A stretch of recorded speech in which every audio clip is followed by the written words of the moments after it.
በስመ አብ ወወልድ ወመንፈስ ቅዱስ አሐዱ አምላክ። ቅዱስ ስምህን ለመጥራት ለማመስገን ላበቃኸኝ አምላክ ክብር ምስጋና ይድረስ።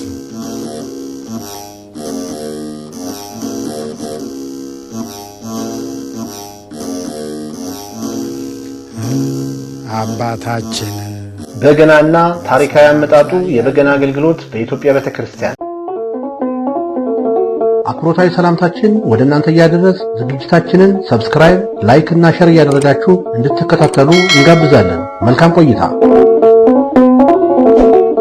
እንደሌሎቹ የሀገራችን ጥልቅ ብሔራዊ የታሪክ ሀብቶችና ጥንታዊ ይዘቱን የጠበቀ የሀገር ሀብት እንደመሆኑ መጠን ሁለት አይነት ትርጉም አለው። እርሱም ሰዋሰዋዊ ትርጉምና ስነቃላዊ ትርጉም ይባላል። የበገና ሰዋሰዋዊ ትርጉም በገና የሚለው ስምና በገነ የሚለው ግስ በተለያዩ መዝገበ ቃላትና የቋንቋ ሊቃውንት ተተርጉሞ እናገኘዋለን። ለምሳሌ አለቃ ኪዳነ ወልድ ክፍሌ መጽሐፈ ሰዋሰው ወግዝ ወመዝገበ ቃላት አዲስ በሚል መጽሐፋቸው በሁለት መልኩ ማለትም ሲጠብቅና ሲላላ ብለው በማመሳጠር እንዲህ ብለው ተርጉመውታል። በገና በዕብራይስጥ ናጌን ይባላል ካሉ በኋላ ሲተረጉሙት ነዘረ፣ መታ፣ ደረደረ ማለት ነው። ሲጠብቅ ግን ነደደ፣ ተቆጣ ያሰኛል ብሏል። አለቃ ኪዳነ ወልድ ክፍሌ በገና በቁሙ መዝሙር ማለት ነው ብለው ፈተውታል። አባ ዮሐንስ ገብረ እግዚአብሔር የትግርኛ መዝገበ ቃላት በተባለ መጽሐፋቸው በገናን በቁሙ በገና ብለው ተርጉመውታል። ከሳቴ ብርሃን ተሰማ የአማርኛ መዝገበ ቃላት በተሰኘ መጽሐፋቸው እንዲህ አይነት ትርጉም ሰጠውታል። በገና በ10 አውታር ጅማት በገናን ሰራ፣ ቃኘ፣ ደረደረ፣ ድምፅን እያጣራ እያጣቀሰ እየነዘረ በገናን በገነ ካሉ በኋላ በገነኛ የሚለው ደግሞ በገናን የሚመታ በገናን የሚያውቅ ደርዳሪ ማለት ነው ብለው ተርጉመውታል። የበገና ስነቃላዊ ትርጉም በገነ፣ አደረገ፣ አቃጠለ፣ አነደደ ማለት ነው። በገናም ከዚህ የሚወጣ ስም ነው። የዚህ ትርጉም ማግኘት ዋናው ምክንያትም ሁሉም ነገር ወይም የበገና ሁለገብ ሰውነት በደረቅ ነገሮች ማለትም በደረቅ እንጨትና በደረቅ ቆዳ እንዲሁም በደረቀ ጅማት የሚሰራ ወይንም የሚዘጋጅ ስለሆነ በገና ተባለ ተብሎ ይተረጎማል። በገና በእና ገና በመነጣጠል የሚያስገኙት ትርጉም በመጠቀም በገና በዓል ወይንም በገና ወቅት የሚደረደር የምስጋና መሳሪያ ስለሆነ በገና ተብሎ ይተረጎማል። በገና በገነ ማለት ደረደረ ማለት ነው። ስለሆነም በገና ማለት ድርደራ፣ ምስጋና፣ መዝሙር ማለት ነው። መጽሐፍ ቅዱሳዊ መረጃ መሰረት በማድረግ ይተረጎማል። ለምሳሌ አቤቱ አምላኬ በበገና አመሰግንሃለሁ መዝሙር 42:43 ቁጥር 4፣ ለእግዚአብሔር በገና እንደርድሩለት መዝሙር 48 ቁጥር 5፣ እግዚአብሔርን በመሰንቆ አመስግኑት 10 አውታር ባለው በበገና ዘምሩለት መዝሙር 32:33 ቁጥር 2።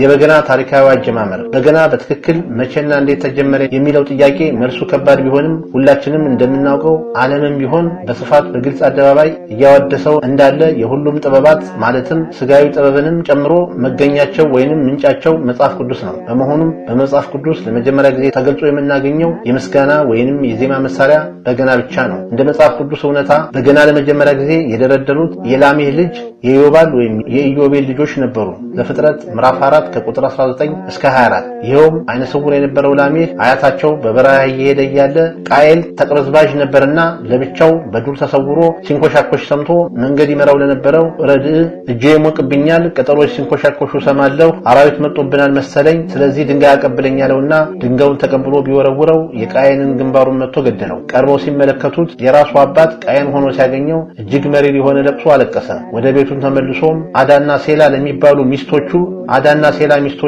ሆይ ስሙኝ፣ እኔ ዛሬ አባቴ ቃየንን ገድየዋለሁና በማለት ነገራቸው። እነሱም የሆነውን ሁሉ ታሪካዊ ተዋረዱን ጠብቀው የታሪክ እውነታውን ለልጆቻቸው ተናግረዋል። በዚህም የላሜህ የልጅ ልጆች ወይም የኢዮባል ልጆች በቃየን ሞት ብቻ ሳይሆን በወላጆቻቸው የአሟሟት ሁኔታ እጅግ አዘኑ። ይህም አቤል በቅናት ምክንያት በገዛ ወንድሙ በቃየን መገደሉ ቃየንም ተባሪውን የማያስቀር አምላክ ነውና በገደለው አይነት አገዳደል ዘይቤ በድንጋይ በልጁ በላሜህ መሞቱ እያወጡ እያወረዱ እጅግ ከማዘናቸው የተነሳ በገና ለመጀመሪያ ጊዜ ከደረቁ ቁሳቁሶች አበጅተው በመስራት በበገና እያንጎራጎሩ ሐዘናቸውን ገልጸዋል። በዚህም በገና ከፍጥረት ዓለም ብዙም ባራቀ ሁኔታ ከአዳም 5ኛ ልጆች በሆኑ አበው የተገኘ የመጀመሪያው የሐዘን፣ የእንጉርጉሮ፣ የንስሐ፣ የልመናና የምስጋና መሳሪያ ነው እንላለን። ተዋረዱም አዳም ቃየልን ይወልዳል፣ ቃየልም ላሜህን ይወልዳል፣ ላሜህ ዮባልን ይወልዳል፣ ዮባል በገና የሚደረድሩትን ይወልዳል። በመሆኑም የአራተኛ ትውልድ ልጆች ማለትም ከአዳም 5ኛ ትውልድ በሆኑት በእነዚህ አበው ምክንያት በገናን ተዘጋጅቶ መደርደር ተጀመረ። ቃለ በገና ቃለ ማሐዘኒ ድምጸ ማሐዘኒ ነው። ምክንያቱም በተለይ የኢትዮጵያ ኦርቶዶክስ ተዋሕዶ ቤተክርስቲያን ሊቃውንት አራቀው እንደሚተረጉሙት ይህ ምድራዊ ማሐዘኒ ዜማ የመጣው በዮባል ልጅ ሐዘንና እንጉርጉሮ ምክንያት እንደሆነ ይሄውም ከላይ ጠቀስነውን ታሪክ ጠቅሰው ያትታሉ፣ ያመሰጥራሉ። ይሄውም ከላይ እንደተገለጸው ቃየል ወንድሙን አቤልን መግደሉ፣ ቃየል ደግሞ በልጁ በላሜህ መገደሉ እያስታወሱ የዮባል ልጆች የደረቀ እንጨት ጠርበውና አለዝበው ቆዳ ወጥረው ፍቀው አድርቀውና ዳምጠው አክረረውና አበግነው በቃለ ማሐዘኒ በድምጸ ማሐዘኒ ያንጎራጉሩ ነበር በማለት ሊቃውንቶቻችን ያትታሉ። በዚህ ታሪካዊ እውነታ ምክንያት ነው በገና ቃለ ማሐዘኒ ድምጸ ማሐዘኒ ሆኖ ያዘን ማለትም የንስሐ የልመናና የምስጋና ማቅረቢያ የዜማ መሳሪያ በመሆን አገልግሎት በመስጠት ላይ የሚገኘው። የበገና የአጀማመሩ ታሪክ በዮባል ልጆች ቢሆንም ዘመናትን አልፎ ከትውልድ ትውልድ ሲተካ ይዘቱም ሆነ አይነቱ የተሻሻለ መጥቶ የበገና አጠቃላይ ማህበራዊ ሚናውም ሆነ መንፈሳዊ አገልግሎቱ ይበልጥ ጎልቶ የታወቀው ግን በመዝሙረኛው በቅዱስ ዳዊት ምክንያት ነው። የበገና አገልግሎት በገና የሚያገለግለው ለመንፈሳዊ ትሩፋት ማለትም ለምስጋናና ለልመና ብቻ ነው። በመሆኑም ተመርጦ ለቤተክርስቲያን አገልግሎት ይውላል። ከዚህ በተጨማሪ እንደ አስፈላጊነቱ ለማህበራዊ እሴት፣ ለሀገር ክብር፣ ለሉዓላዊነት በገና ይደረደራል። ለዚህ ጥሩ ማስረጃ በአፄ ቴዎድሮስ ጊዜ የተደረደረውና እስካሁን ድረስ የበገና መማሪያ የሆነ የበገና አገልግሎት ነው። ከዚህ ውጭ በገና ለዓለማዊ ፍላጎት ማስፈጸሚያ ማለትም ለዳንስና ለዳንኪራ፣ ለዘፈንና ለጭፈራ፣ ለዝናና ለጉራ፣ ለቀልድና ለፉከራ ወዘተ ፈጽሞ አገልግሎት አይሰጥም።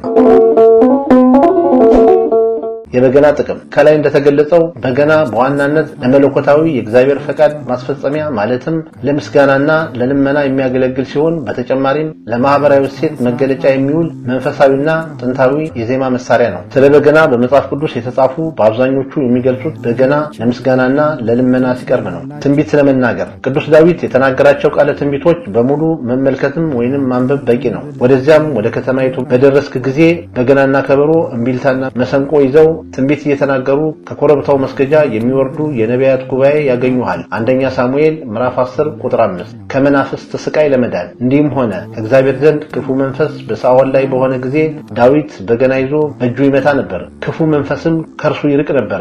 አንደኛ ሳሙኤል ምዕራፍ 16 ቁጥር 23 እንዲል የሀገር ሉዓላዊነትን ለመግለጽ ይጠቅማል። ፈረሱ አባታጠቅ ስሙ ቴዎድሮስ እኔ መዩ ቱርክን ባይ የሚሸሽነኝ ወይ እንደ ምሳሌ እንወስደው እንችላለን። በገና ወደ ሀገራችን እንዴት መጣ? በገና ወደ ሀገራችን ኢትዮጵያ አመጣጥ ታሪክ ሁለት አይነት አመለካከቶች አሉ።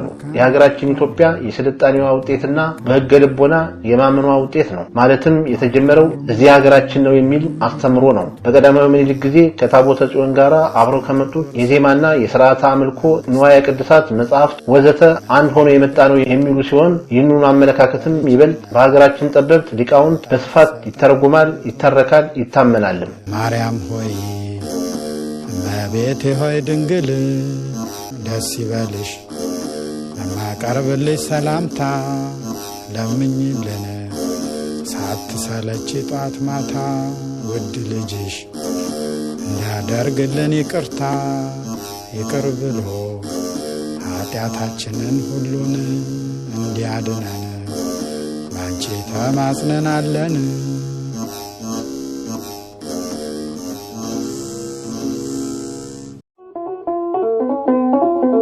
እስካሁን ስትከታተሉት የቆያችሁትን ፕሮግራም አዘጋጅቼ ያቀረብኩላችሁ እኔ ታገሱ አስፋው ነበርኩ።